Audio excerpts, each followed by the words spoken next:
श्रीभगवानुवाच पश्य मे पार्थरूपाणि शतशोधसहस्रशः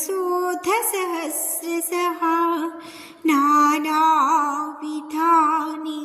दिव्यानि नानावर्णाकृतीनि च।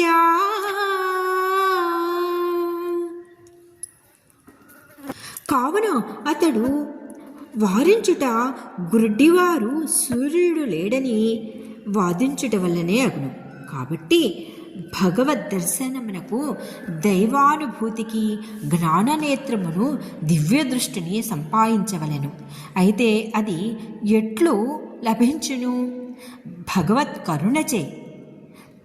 భగవానుడు చెప్పుట బట్టి దానిని వారివ్వవలసినదే కానీ అందరికీ ఇచ్చునా కాదు. ఎవరు అనన్య భక్తి కలిగి వారిని ధ్యానించుదురో సేవించుదురో వారికి మాత్రమే ఇచ్చును.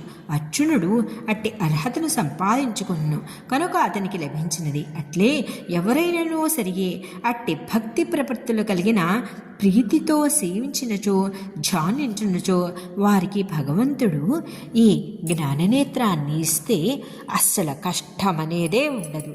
బాహ్యమైన ఎన్ని కష్టాలున్నా సరే ఆ కష్టంగా అనిపించదు.